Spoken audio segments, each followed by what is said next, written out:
Hello friends, आप सभी का हमारे यूट्यूब चैनल वर्किंग थॉट्स में स्वागत है। आज इस वीडियो में कंप्यूटर के कुछ इंपॉर्टेंट क्वेश्चंस को देखेंगे जो आने वाले एग्जाम्स में बहुत ही इंपॉर्टेंट होंगे। तो पहला क्वेश्चन है कि which of the following is an example of the volatile memory. तो वोलाटाइल मेमोरी का इनमें से कौन सा एग्जाम्पल है। तो वोलाटाइल मेमोरी किसको बोलते हैं? वोलाटाइल मेमोरी वो होता है कि जिसमें डाटा जो होता है पावर ऑफ हो जाने के बाद जो है नहीं रहता है। वैसा मेमोरी कि अगर डाटा तभी रहेगा जब पावर रहेगा, जैसे ही पावर चला गया डाटा क्या होता है, इरेज हो जाता है। ठीक है, तो इस तरह जो वोलाटाइल मेमोरी का जो एग्जांपल होता है वो रैम होता है।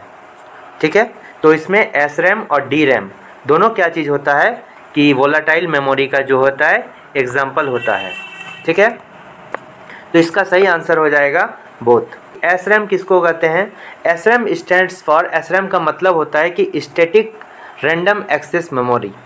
ठीक है, एस रैम का अर्थ होता है स्टैटिक रैंडम एक्सेस मेमोरी और डी रैम का अर्थ क्या होता है? Dynamic access memory. तो एस रैम में क्या चीज़ होता है? 6 ट्रांजिस्टर्स का हम इसमें यूज़ करते हैं। ठीक है, और इसका जो स्टोर डाटा स्टोर करता है कैसे करता है? ये ट्रांजिस्टर के थ्रू डाटा को स्टोर रखता है, इसलिए इस मेमोरी में हमेशा रिफ्रेशमेंट करने की ज़रूरत होती है। लेकिन डी रैम में, डायनेमिक रैंडम एक्सेस मेमोरी में ऐसा नहीं है, क्योंकि इसमें जो है हम कैपेसिटर का यूज़ करते हैं, इसलिए इसमें रिफ्रेशमेंट की आवश्यकता नहीं होती है। एस रैम जो होता है डी रैम की तुलना में बहुत ही ज़्यादा एक्सपेंसिव होता है और बहुत ही ज़्यादा इसका कॉम्प्लेक्स नेटवर्क होता है। एस रैम डी रैम से ज़्यादा जो होता है क्या है, फास्ट काम करता है। इसका एक्सेस टाइम जो एस रैम का होता है डी रैम की तुलना में बहुत ही फास्ट होता है, इसलिए एस रैम जो होता है डी रैम की तुलना में अच्छा होता है। ठीक, डी रैम में क्या होता है कि हम किसका यूज़ करते हैं? कैपेसिटर का यूज़ करते हैं। एस रैम में ट्रांजिस्टर का यूज़ करते हैं। क्यों? डेटा को स्टोर करने के लिए। इसमें रिफ्रेशमेंट की ज़रूरत होती है, इसमें रिफ्रेशमेंट की ज़रूरत नहीं होती है। ठीक है, एक बात है कि एस रैम में जो होता है इसमें मेरा ज़्यादा पावर लगता है, चूँकि यहाँ 6 ट्रांजिस्टर को अटैच किया जाता है, तो एस रैम में जो है पावर मेरा क्या होता है, ज़्यादा यूज़ है। लेकिन डी रैम में क्या होता है कि पावर यूज़ कम है। बाद बाकी तुलना में एस रैम जो है डी रैम से ज़्यादा बेहतर है। नेक्स्ट मेरा हो गया कि what is the use of control Z. तो कंट्रोल जेड का यूज़ क्यों करते हैं? जनरली अगर कोई चीज़ हम डिलीट कर दिए तो उसको वापस लाने के लिए, या जनरली कोई चीज़ हम एक्शन कर दिए तो उस एक्शन को पहले वाला एक्शन में लाने के लिए कंट्रोल जेड का यूज़ किया जाता है। इसको बोलते हैं अंडू।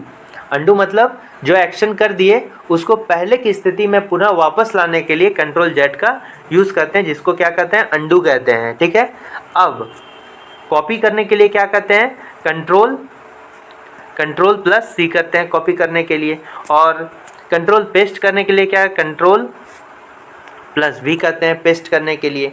ठीक है, और डिलीट करने के लिए सिंपली डिलीट का बटन दबा देते हैं। तो ये क्या हो गया? अगर डिलीट का केवल बटन दबाए तो क्या हो गया? परमानेंटली डिलीट नहीं हो, ये टेम्पोरली डिलीट हो जाता है, ये जाके रिसाइकल बिन में क्या हो जाता है? जमा हो जाता है। लेकिन अगर शिफ्ट के साथ डिलीट दबाएं, अगर हम शिफ्ट प्लस डिलीट दबाते हैं तो क्या होता है? ये परमानेंटली डिलीट हो जाता है। तो इसका सही आंसर कंट्रोल जेड क्या चीज़ होता है? ये अंडू के लिए होता है। नेक्स्ट मेरा हो गया कि what is the use of the shift delete. तो शिफ्ट डिलीट परमानेंटली डिलीट कर देते हैं। ठीक है, परमानेंट डिलीट करने के लिए शिफ्ट डिलीट, और अगर टेम्पोरली डिलीट करना है तो शिफ्ट डिलीट का बटन दबाते हैं। इसके में क्या होता है? डेटा डिलीट होने के बाद रिसाइकल बिन में जमा हो जाता है। अगर फिर से डेटा को वापस चाहिए होता है तो रिसाइकल बिन में जाके हम रिस्टोर कर लेते हैं। लेकिन अगर हम परमानेंट डिलीट करते हैं तो वो रिसाइकल बिन में जमा नहीं होता है। ठीक है, तो इसका सही आंसर होगा परमानेंट डिलीट करने के लिए। नेक्स्ट मेरा क्या चीज़ होता है कि व्हाट इज़ द शॉर्टकट की ऑफ सेलेक्ट ऑल। ठीक है, तो अगर कंट्रोल ए हम कर दें तो इससे सेलेक्ट ऑल हो जाएगा, जितना भी डेटा में जो कंटेंट है सभी सेलेक्ट हो जाएंगे कंट्रोल ए दबाने से। नेक्स्ट मेरा क्वेश्चन कि which of the following is a logic gate. इनमें से सभी लॉजिक गेट है। एंड गेट हो गया, और गेट हो गया, नॉट गेट हो गया, सभी क्या होता है? लॉजिक गेट होता है। इसका मतलब मल्टीप्लिकेशन के फॉर्म में काम करेगा, और मतलब क्या करेगा? प्लस के एडिशन के फॉर्म में काम करेगा, और ये जो है रिवर्स के फॉर्म में काम करेगा। तो इसमें से सभी जो होते हैं क्या होते हैं?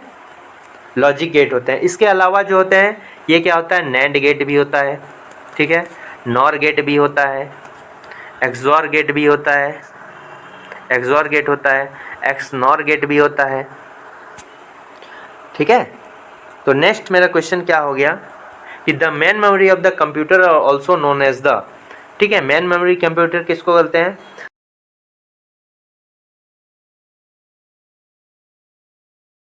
सेकेंडरी मेमोरी में क्या क्या हो गया, ये हो गया फ्लॉपी डिस्क हो गया, हार्ड डिस्क हो गया, पेन ड्राइव हो गया, ये सभी क्या होता है, ये सेकेंडरी मेमोरी में आ जाता है। नेक्स्ट हो गया email stands for, email stands for the electronic mail.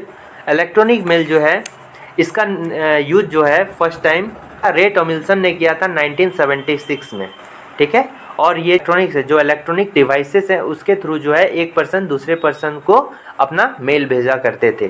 तो इसका जो है फर्स्ट टाइम रे टॉमिल्सन ने 1976 में फर्स्ट टाइम इसको इन्वेंट किया था। क्या है? रे टॉमिल्सन, टॉमिल्सन इसके इन्वेंटर है ईमेल के।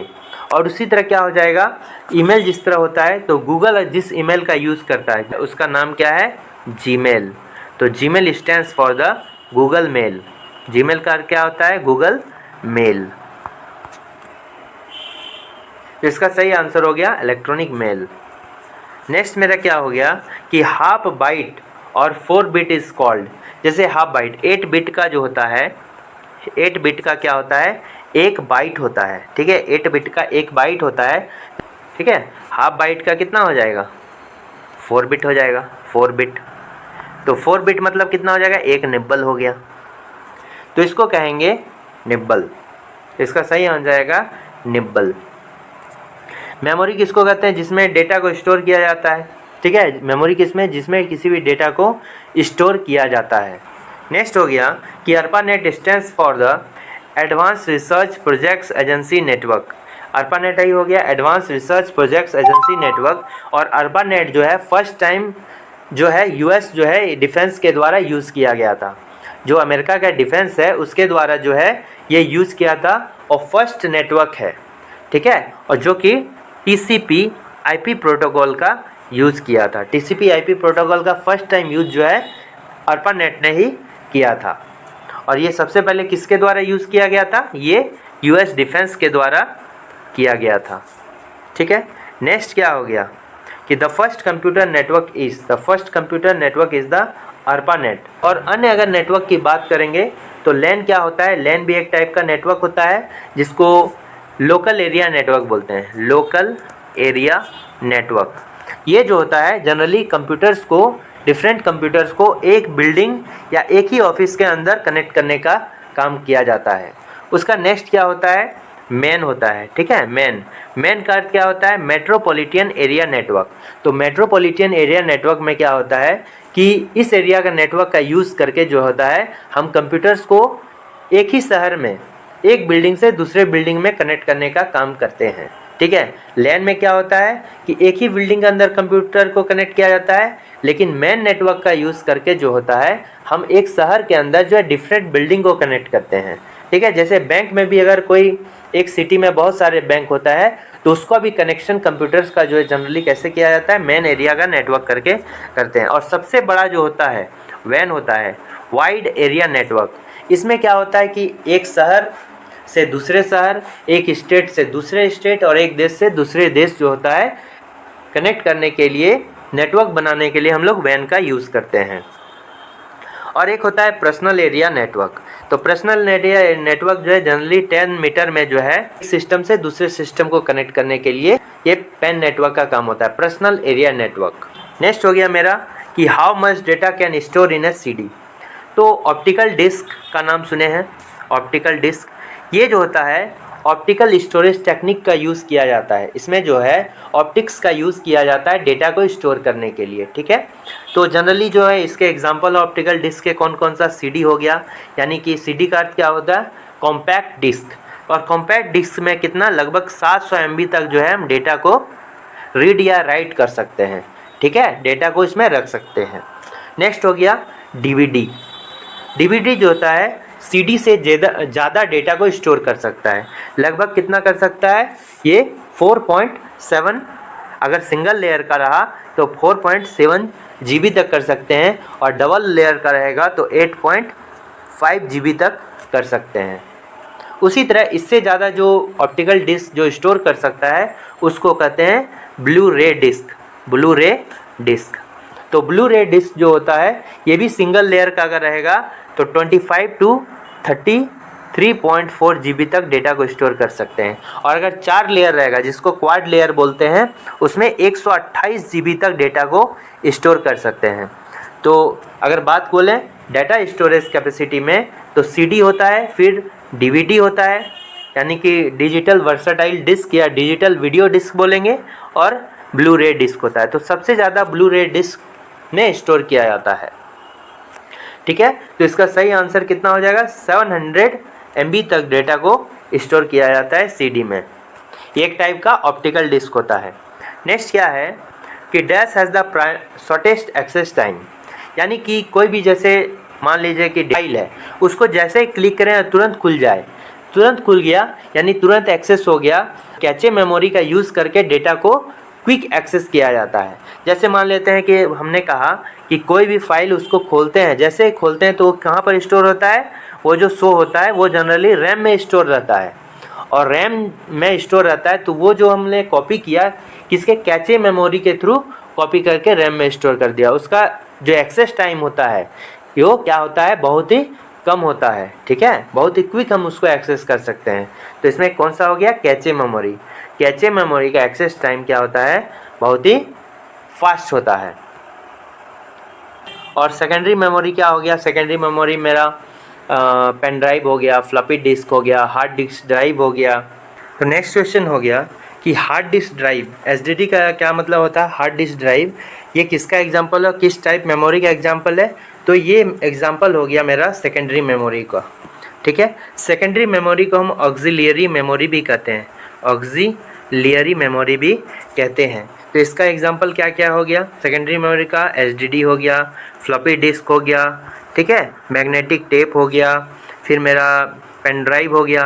तो ये सभी जो होते हैं क्या होता है, मेरा सेकेंडरी मेमोरी होता है। सेकेंडरी मेमोरी को क्या बोलते हैं, ऑक्सिलरी मेमोरी भी कह सकते हैं, एक्सटर्नल मेमोरी भी कह सकते हैं।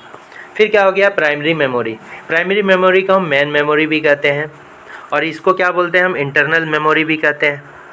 ठीक है, और इसमें जो होता है इसमें वही डेटा रहता है जिस डेटा का हम करेंटली यूज कर रहे होते हैं। फिर क्या हो गया इसका एग्जांपल, प्राइमरी मेमोरी या मेन मेमोरी का एग्जांपल क्या हो गया, रैम हो गया, रोम हो गया। फिर अगर कैचे मेमोरी की बात करें, कैचे मेमोरी हो गया, EPROM हो गया, ठीक है, EPROM हो गया। तो ये सभी मेमोरी जो होता है, रजिस्टर हो गया।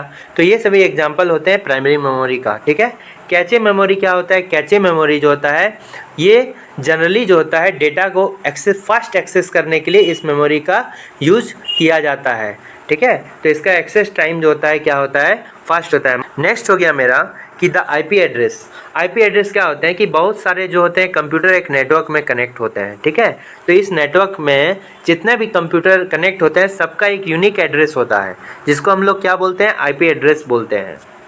ठीक है, यूनिक एड्रेस होता है, IP एड्रेस होता है। जिस तरह मान लीजिए कि किसी भी सोसाइटी में बहुत सारे बिल्डिंग होते हैं और सभी बिल्डिंग का एक एक एड्रेस होता है, तो उसी तरह कंप्यूटर भी होता है। एक नेटवर्क में बहुत सारे कंप्यूटर हैं, उनका एक एक एड्रेस है जिसको क्या बोलते हैं, IP एड्रेस बोलते हैं। IP stands for the internet protocol address. IP address मतलब क्या होता है कि I फॉर इंटरनेट और P फॉर प्रोटोकॉल, तो इंटरनेट प्रोटोकॉल एड्रेस होता है। ये जो होता है जनरली दो टाइप के होता है, एक IP होता है वर्जन 4 होता है, एक IP होता है वर्जन 6 होता है। ठीक है, तो ये जो होता है कितना 32 बिट का होता है, और ये कितना होता है 128 बिट का होता है। अगर हमको प्री लगा दें और IPv6 के आगे हम प्री लगा दें तो हम इसका मतलब क्या हो गया, IPv4 के बारे में कह रहा है, और ये कितना हो जाएगा 32 बिट का हो जाएगा। तो इसका सही आंसर हो, यहाँ पर जनरली कह रहा है या कुछ नहीं कह रहा है। तो यानी कि अगर जनरल स्टेटमेंट दिया है कि हमेशा IPv4 के बारे में कहा जा रहा है, तो ये कितना हो जाएगा 32 बिट हो जाएगा। 128 बिट कब हो जाएगा, जब IPv6 के बारे में पूछेगा।